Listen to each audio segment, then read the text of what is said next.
importante. Nós vemos que toda a história do povo de Israel trata-se de um desenvolvimento, num primeiro momento, num nível micro, de um desenvolvimento pessoal, né, individual. Cada um precisa fazer o seu papel. E esta paraxá, justamente, ela nos traz algo muito importante, que foi a entrega da Torá, o recebimento do livro sagrado ou das palavras sagradas místicas, que a partir daquele momento abriria como que eu poderia usar essa palavra? Abriria um portal, abriria uma porta, onde a presença divina, então, passaria a habitar no meio do povo. Essa presença divina, ela existia no Éden. No princípio de tudo, a presença divina era constante com o ser humano. Mas, pelas escolhas que foram tomadas por nós, essa presença divina foi se distanciando. Ela sempre permaneceu ao alcance de todos, mas aquela manifestação que você poderia sentir e ouvir, ela foi se dissipando. Não porque Deus escolheu assim, mas porque nós escolhemos não mais ter aquele contato com o sagrado daquela forma. Vamos nos afastando ao ponto de criarmos a idolatria. E essa paraxá, ela começa justamente trazendo um marco na história da humanidade, onde ela mostra um dos maiores idólatras que existia, voltando-se ao único e verdadeiro Deus, que foi o sogro de Moshe, Jetro. Essa paraxá, essa leitura, ela mostra justamente a chegada de Jetro. A presença divina como ela é aqui, a partir deste momento da entrega da Torá, onde Deus habita no meio do povo, ela tinha cessado após o pecado primordial. Mas a partir de Aharon, nós temos uma restauração deste ambiente terreno, onde as ações, as buscas, traziam novamente a possibilidade de termos a presença divina de uma forma muito mais intensa, muito mais elevada, onde poderíamos ver, sentir, ouvir na terra novamente. Então, Aharon começa esse retorno. A vida é um constante retorno. Começou em Aharon e vem se concluindo séculos depois com o povo de Israel, com os filhos de Jacó, e agora aqui Moshe e Aharon. E esse era só o começo, né? Presença divina constante que já não temos mais novamente nos dias de hoje. Essa presença em que se você olhasse para o lado, você via a manifestação divina. Nós não, de uma forma literal, de uma forma de rápida compreensão, nós não vemos, nós não temos mais essa dádiva que nos foi dada. Temos sim, a partir do momento que nos conectamos ou reconectamos com o sagrado, nós podemos ver em tudo, mas o nosso esforço tem que ser muito maior para termos aquela relação que o povo de Israel tinha, ou que Adão e Rava tinham com a presença divina. Né? Nós ficamos aqui na imaginação. E essa paraxá, então, ela relata a chegada de Jetro, a conversão de Jetro. A conversão de Jetro, segundo os nossos sábios, ela encerra um ciclo e abre um outro, que justamente a partir dali, a partir de Jetro, a presença divina, ela se elevaria no meio do povo de Israel. E precisava de... Jetro era como se fosse uma chave para abrir aquele mundo que nós estávamos buscando acesso. Jetro abriu mão de toda a idolatria criada pelo homem. Essa idolatria, ela impedia a aproximação do homem com o seu Criador. Ela distanciava, né? Então, por todo aquele tempo, o homem se distanciou. O trabalho de Aarão e de seus descendentes, dos filhos de Jacó, foi aproximar, mas a aproximação completa só ocorreria após a idolatria ser derrotada no meio do povo de Israel. E foi o que aconteceu com a chegada de Jetro e a conversão de Jetro. E Jetro, ele admite isso usando tais palavras. Deixa eu ver se eu consigo encontrar aqui, se vocês encontrarem aí. Mas Jetro diz o seguinte, no capítulo 18, no passuque 9, Jetro alegrou-se com todo o bem que Deus fizera a Israel, tendo-lhes fornecido maná e um poço e ensinando partes da Torá, mas regozijou-se acima de tudo com o fato de que Deus os salvara das mãos dos egípcios. Supunha-se que fosse imprevisível escapar do Egito, porém nesse caso uma nação inteira conseguira fugir ao mesmo tempo. Jetro condoeu-se do sofrimento dos egípcios, pois sendo midianita tinha ascendência egípcia. Quando escutou que os egípcios se haviam afogado no mar de juncos e tido o mesmo destino que desejavam infligir aos judeus, Jetro disse: louvado seja Deus que vos salvou das mãos dos egípcios, um povo difícil, e também das mãos do faraó, um rei difícil, que o livrou o povo da autoridade dos egípcios. Agora sei que o Deus é maior do que todas as deidades, e conheço bem todas elas, pois ele fez o que nenhuma outra deidade é capaz de fazer. Frustrou-se o plano de uma nação com a reviravolta contra eles mesmos, da própria intriga que haviam tramado. Minha versão, a versão estendida, ela traz os comentários do que aconteceu, né, naqueles momentos. Então, a partir do momento que Jetro abre mão e reconhece a grandiosidade de um único Deus, afinal de contas, um Deus mediante a muitos outros deuses, é difícil você largar aquilo que te parece ser forte, que te parece ser melhor. Você precisa admitir. Para admitir, você terá que ter um equilíbrio do seu ego. Afinal de contas, você admitiria que estava olhando para o lado errado? É difícil. Não é fácil. Não é fácil você mudar de ideia.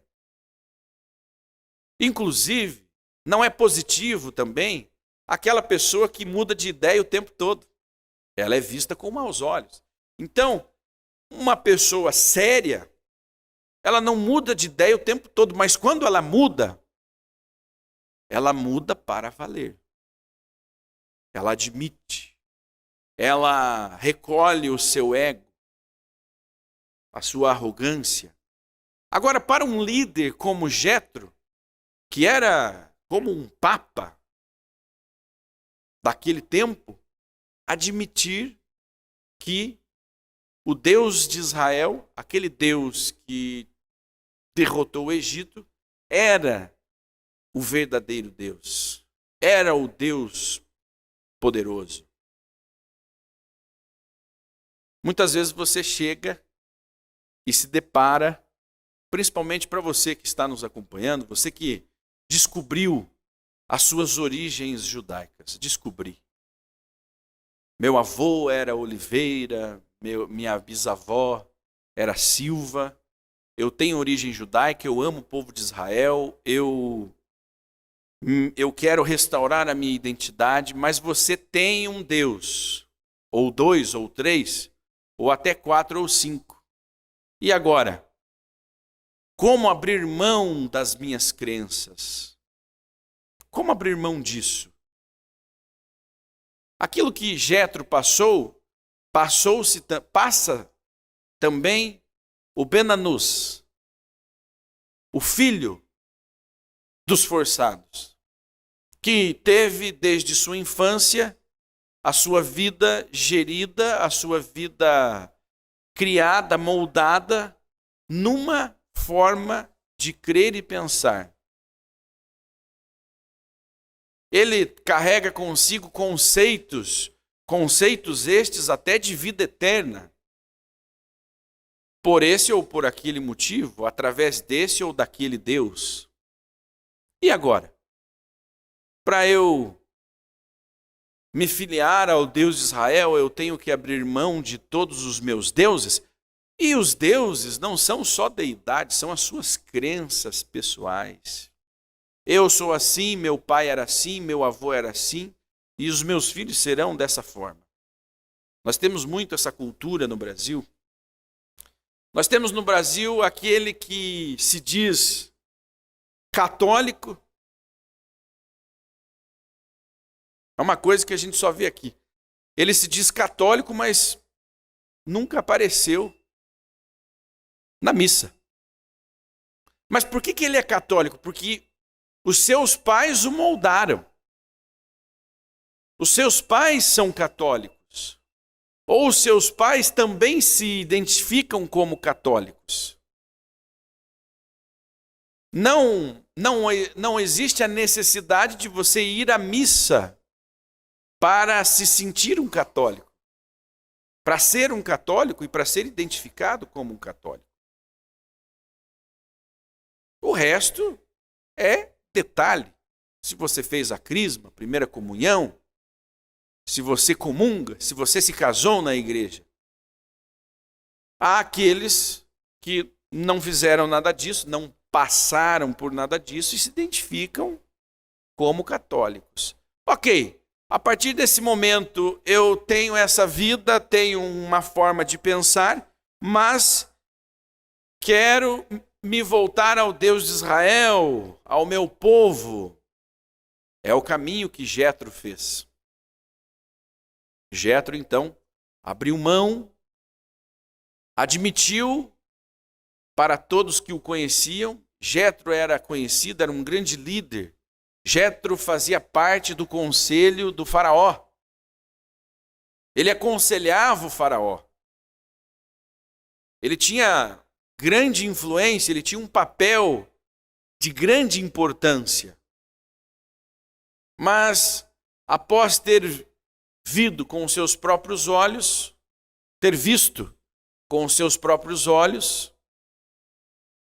o que acontecer a Israel, o que acontecer ao Egito, um povo pequeno, um povo perseguido, um povo escravizado, foi tirado de dentro do Egito com mão forte. E o Egito, uma potência militar, uma potência econômica, era como se Deus subjugasse os Estados Unidos ou a Rússia a Israel. Israel tem o tamanho do estado, aqui o estado brasileiro, do Sergipe, um pouquinho menor. E Deus subjuga os russos, os Estados Unidos, a União Europeia, a Israel. Foi o que aconteceu. O Egito foi subjugado. Jetro poderia tomar uma ação diferente de negar. Ele poderia negar o que aconteceu. Ele poderia negar a abertura do Mar Vermelho. Ele poderia negar as pragas. E nós fazemos isso quando temos o ego inflado. Nós negamos as coisas que estão acontecendo e nós fazemos de conta que não. Nós nos convencemos de que não. e buscamos convencer os outros de que não. Algo acontece hoje no país. Olha, a coisa está ficando feia, a coisa está ficando difícil.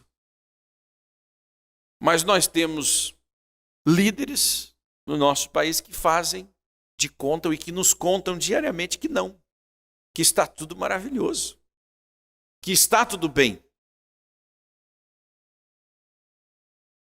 Mas nós sabemos que não está, nunca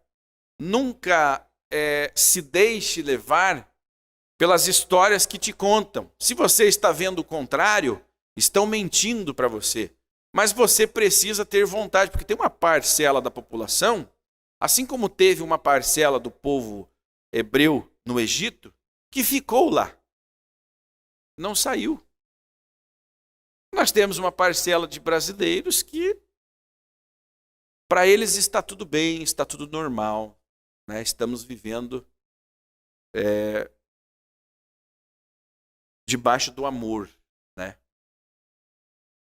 O amor, o quilo do tomate é R$20. Olha, o amor. Né? Esse é o amor. Mas Jetro, então, como um líder político, religioso, influente, vai ao encontro do seu genro Moisés.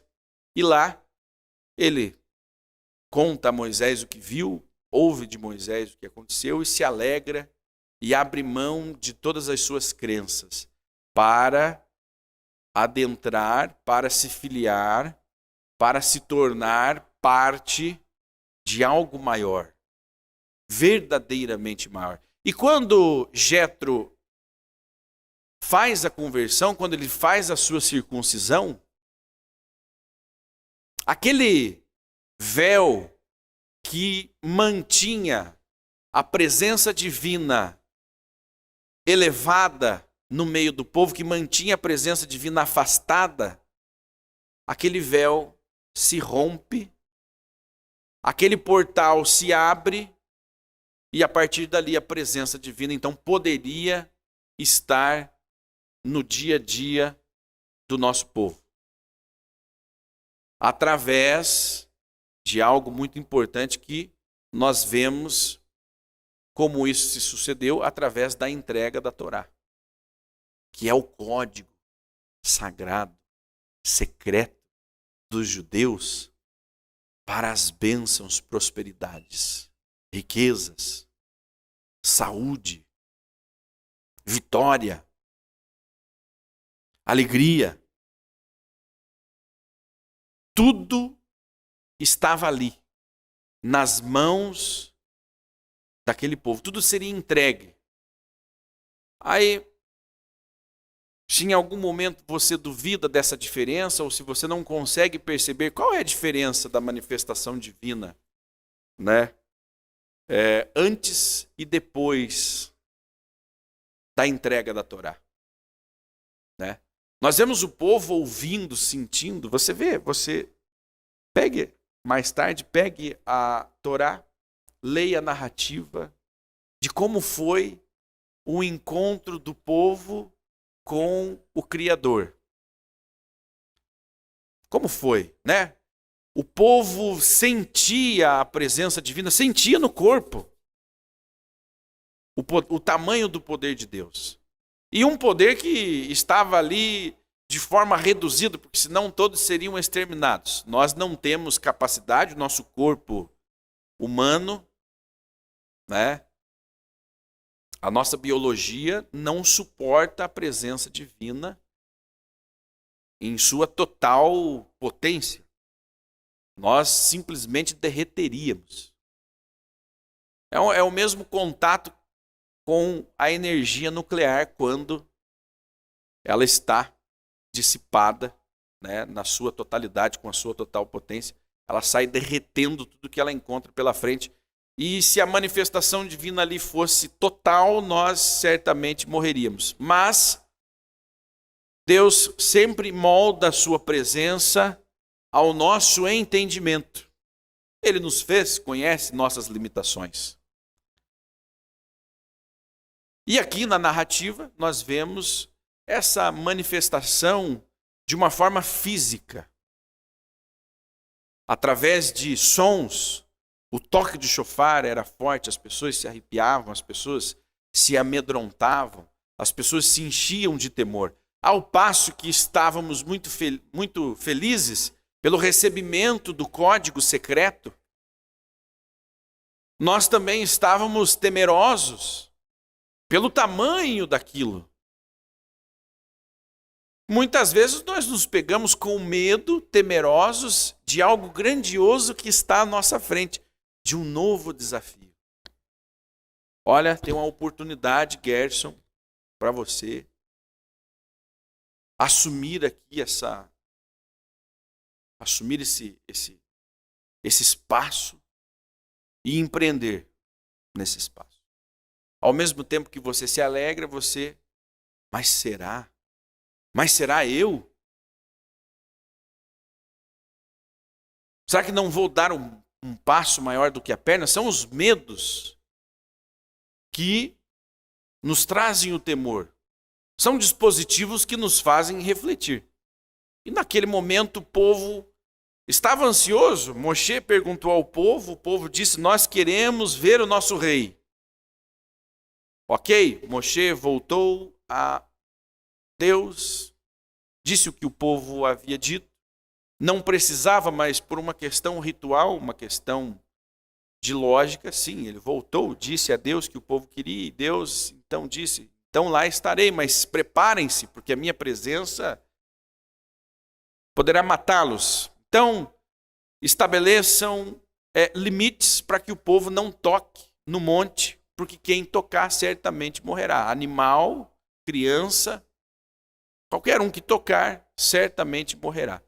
E lendo toda essa narrativa, ela é muito grande, ela é grandiosa, ela é mágica.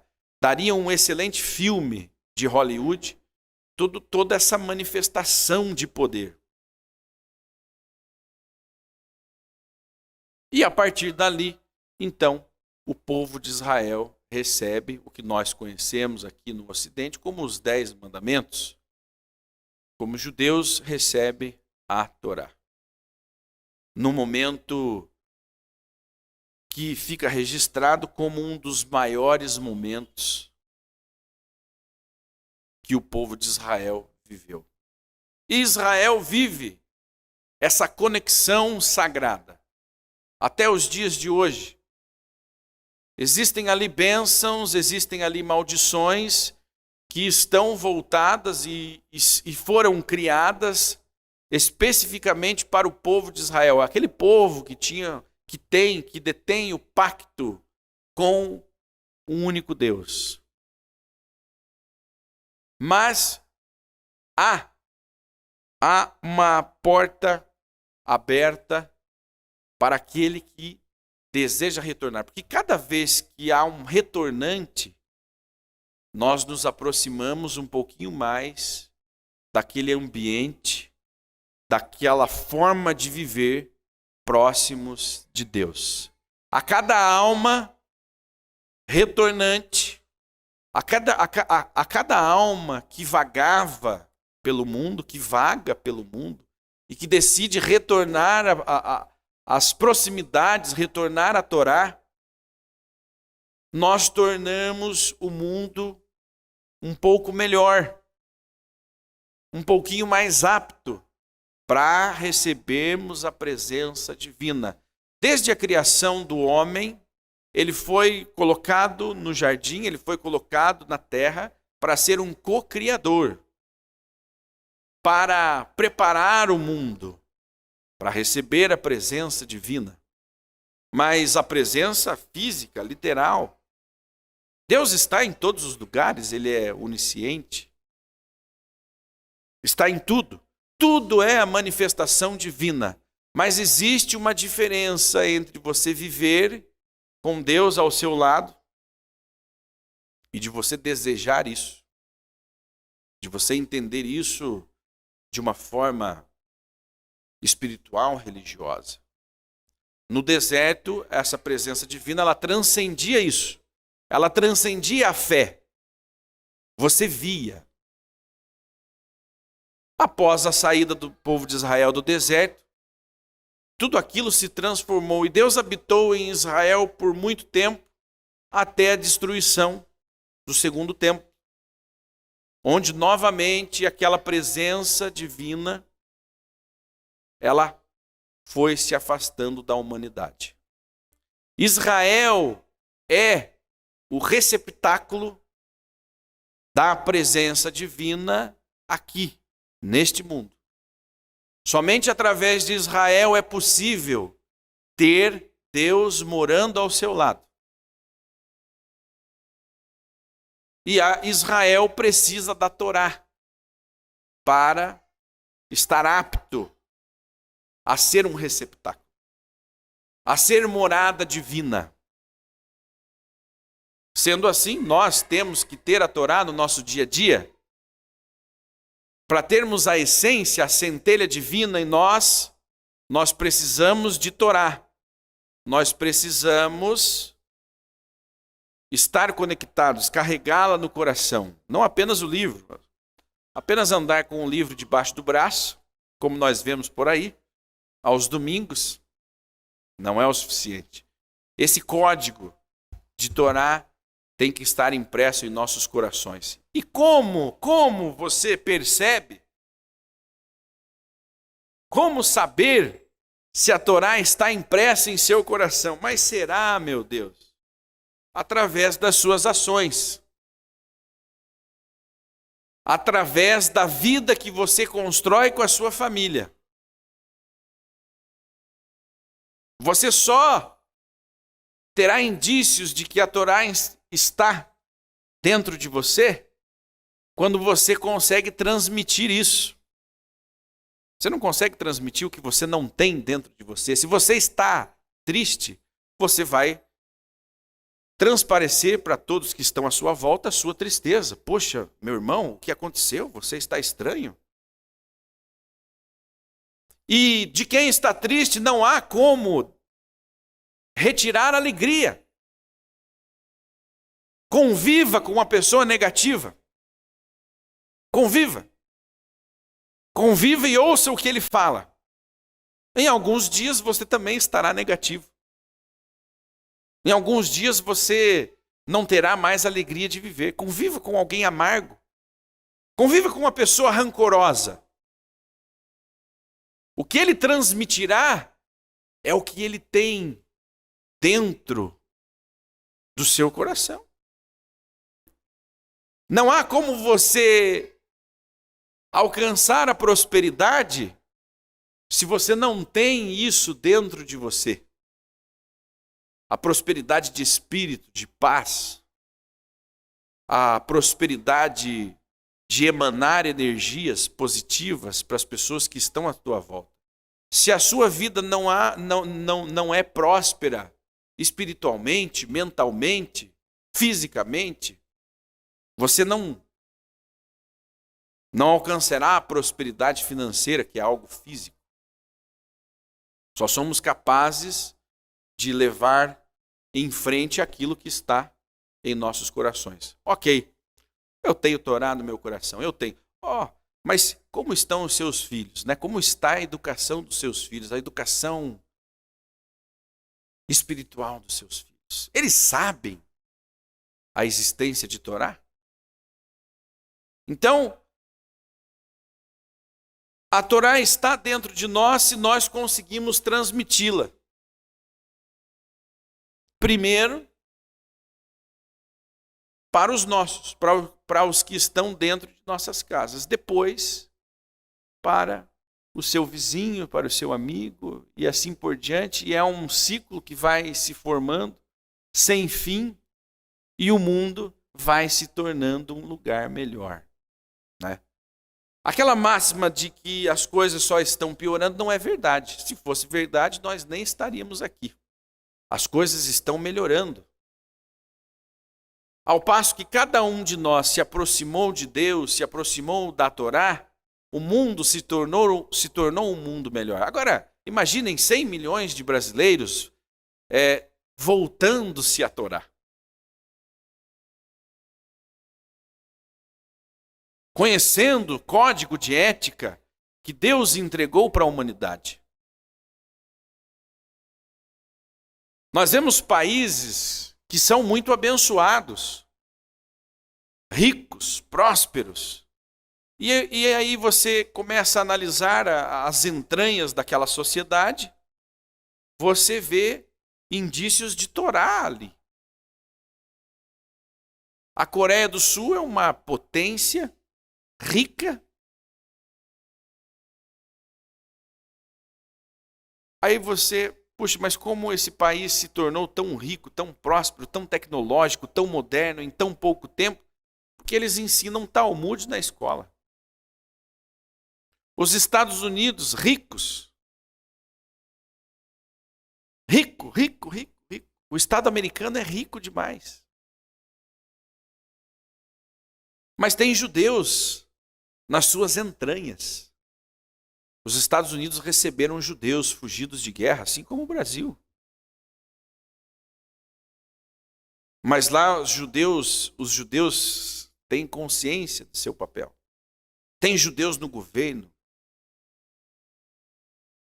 Tem a proximidade com o código sagrado, como nós falamos, da prosperidade, da alegria, da paz. Israel é um país rico, moderno. E o Brasil também é, pelo seu histórico. O Brasil é um país maravilhoso. Nós temos todos os nossos problemas, nossas dificuldades, mas quem é que não tem? Isso faz parte, é inerente à vida humana. Sofrer. Se nós não sofrêssemos, nós não saberíamos se nós éramos, quem nós éramos. Se você não sente dor de vez em quando, você não sabe o que é não sentir dor. Se você não sente sono, você não saberia como é bom dormir. Então, aí para frente nós vamos ler, nas próximas parashot, algo muito importante. Aqueles que te abençoarem serão abençoados. Aqueles que te amaldiçoarem serão amaldiçoados. A partir desse momento em que Israel se liga em definitivo à presença divina, ele passa a ter um escudo protetor que os protegerá eternamente contra os seus inimigos. Nós vemos agora, na atualidade, mais uma tentativa de um inimigo declarado de Israel de destruí-lo. Na prática. Não só fazendo bruxaria, desejando mal nos microfones, não. Lançando bombas, mísseis, exércitos, para destruir Israel. Está acontecendo hoje. Israel está em pé, vivo. Porque aqueles que abençoam Israel serão abençoados, aqueles que amaldiçoam Israel serão amaldiçoados. Shemuel Zakai já comentou muitas vezes aqui da nossa posição atual como brasileiros, representados por antissemitas, antisionistas, né? Que em todas as manifestações contra Israel, infelizmente, o governo brasileiro está junto. O atual governo brasileiro está junto, amaldiçoando Israel. Amaldiçoando Israel. Certamente, nesse período, pagaremos um preço. Seremos protegidos. A proteção se estende para todos os judeus. Mas o nosso país, a nossa sociedade, ela pagará um preço. Já estamos pagando preço. Você vai no supermercado, você está pagando preço pela ingerência. Porque aquele que amaldiçoa Israel, ele não sabe o que ele está fazendo. Um líder que condena Israel não serve para liderar, porque ele está levando o seu povo à ruína. Ele não serve para estar ali. Quais são as bases para eu escolher alguém para liderar? Conheça o que ele pensa sobre Israel, conheça o que ele pensa sobre o teu Deus. Então você fala assim, não, mas uma coisa não tem nada a ver. Tem tudo a ver. Nós já estamos pagando preço pela escolha que foi feita em 2022.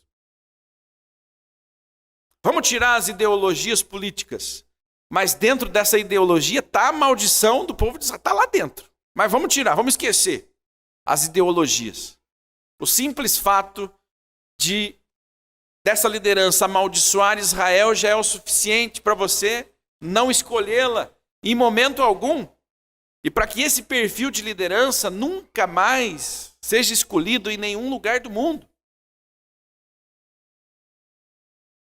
Você tornou-se, por tabela, o inimigo de Deus. Essas lideranças são inimigas de Deus, são inimigas de tudo que representa o sagrado. A família, a manutenção da família é ruim. É algo que precisa ser combatido. Segundo as palavras dessa mesma liderança.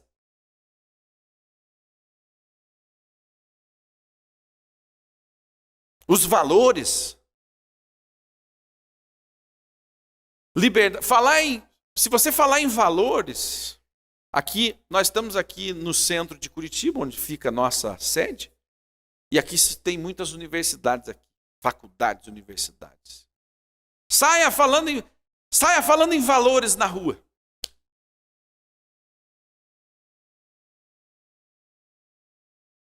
Falar em valores morais, valores éticos. Gente, valores éticos é feio. Nós temos uma sociedade que foi moldada e ela se sente superior a tudo que existe ao seu redor.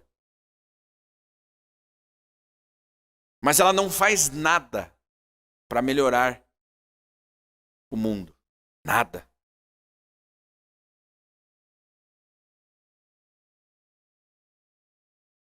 Ela não tem apego a nada. Ela não tem apego à sua família. Ela nem sabe quem ela é.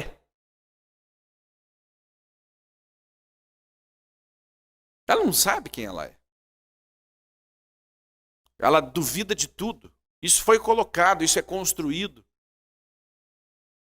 nos jovens, nas crianças, para que quando adulto ele tenha todas as dúvidas de quem ele é, do que ele acredita. E ele passa a ver com maus olhos as pessoas que têm alguma convicção. Não, eu tenho a minha religião, eu tenho a minha fé, eu tenho a minha família, eu tenho a minha forma de pensar.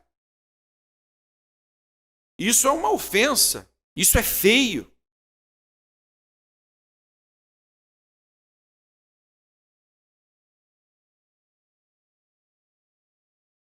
Aos pais, fiquem atentos. Isso começa já na creche. Quem deixa o filho na creche? Né? É necessário, a creche é uma necessidade. Além de ser uma necessidade cotidiana, é ali que começa a educação cidadã do seu filho. Presta atenção, quem é a professora do seu filho na creche? É um bebê. Seu filho é um bebê, filho ou filha, são bebezinhos. Quem é a professora? Aonde ela foi formada? Quem eram os professores da professora do seu filho? Ou do professor? Então, essa educação, essa destruição de valores, ela começa na infância. E em 20 anos, nós temos uma sociedade totalmente diferente. Uma sociedade uma juventude que se vê um serviço religioso desse aqui passa mal. Que não tem Deus. Que não tem apego à vida, ao valor da vida. Então tudo isso é resultado do afastamento do ser humano de Deus. O afastamento que leva o homem a lugares assombrosos. Mas mesmo assim eu insisto em dizer que o mundo ainda está se tornando um mundo melhor. Agora, esteja preparado para ir à contramão dos seus amigos, dos seus professores. Por isso é que nós não temos muitos jovens dentro das comunidades religiosas. Algumas fazem um trabalho muito específico, muito contundente para conseguir atrair o jovem para dentro daquele circuito, tirando a nossa forma de religião judaica, né? Existem outras formas de manifestação judaica. Agora, independente se são isso ou aquilo, se estão certos ou errados, não é essa a avaliação agora. Mas nem essas conseguem resolver a destruição que está sendo causada na sociedade por líderes que odeiam Israel e que odeiam o Deus de Israel. Infelizmente para nós brasileiros, judeus, o nosso governo, os líderes que tomam as decisões por nós, odeiam Israel. Amaldiçoam Israel sempre que podem. Sempre que há uma oportunidade, alguém em nosso nome, no meu, no teu, vai lá e assina um documento amaldiçoando Israel. Então nós nos afastamos. Como indivíduos, nós nos aproximamos, mas como nação, nós nos afastamos de Deus. E é difícil para nós que estamos aqui, vivemos aqui, sabendo disso. Mas nós temos que lembrar do que está acontecendo diariamente. Lembre do que está acontecendo. Nós não podemos esquecer, nós temos que estar vigilantes diariamente com o que está acontecendo no nosso país, com o que está acontecendo na nossa sociedade. Então, Israel amaldiçoado, aí você vê lá um grupo tentando impor pautas de liberação de drogas, né? Porque é o seguinte, você deixar de crer em Deus, você não saber mais se você é homem, se você é mulher, você não ter valores, você não ter amor à vida, não é o suficiente. Você terá que ser jogado no mundo das drogas. Você tem que consumir drogas também. Por quê? Porque aí você não tem controle nenhum. Você está morto.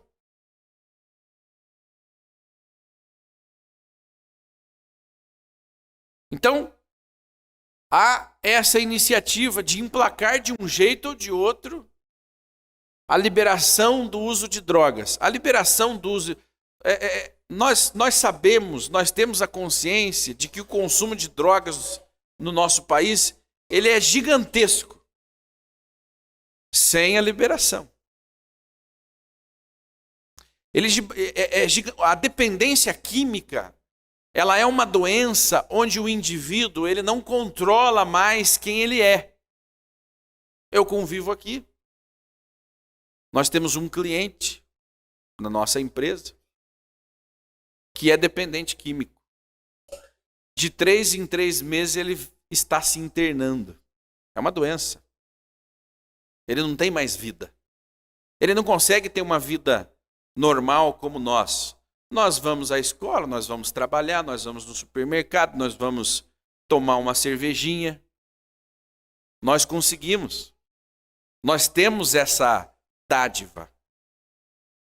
Um usuário de droga já não tem mais essa liberdade. Ele não consegue. Então é um rapaz novo que tem que andar com segurança. E de 3 em 3 meses ele tem que se trancafiar numa clínica para tentar se desintoxicar. E é uma doença. E é uma doença que não tem cura. O dependente químico, ele vai morrer dependente químico. Ele pode controlar isso. Ele pode descobrir formas de controlar, mas a qualquer momento ele pode cair nessa vida de novo. Não é vida, você... E existem pessoas que não estão vendo isso. A sociedade ela não está vendo. Nós vemos a Cracolândia em São Paulo, um problema gravíssimo, onde as pessoas vivem ali como animais, ou pior do que os animais, porque gato e cachorro vivem melhor que aquele tipo de gente. É o afastamento de Deus. Veja, na virada do ano onde começa o novo governo que ameaça Israel, esses problemas se intensificam. A Cracolândia dobrou de tamanho. A criminalidade no nosso país, ela aumentou. A dívida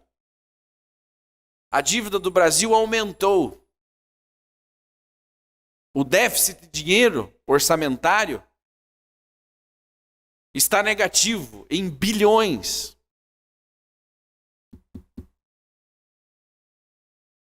Então, a partir do momento que você amaldiçoa, você será amaldiçoado. Aqueles que amaldiçoarem, aqueles que te abençoarem serão abençoados, aqueles que te amaldiçoarem serão amaldiçoados. Mas só depois que o povo de Israel obteve isso, confirmou o pacto, a aliança eterna, Israel então se estabeleceu como uma nação protegida. E ai daqueles que ousam se levantar contra Israel.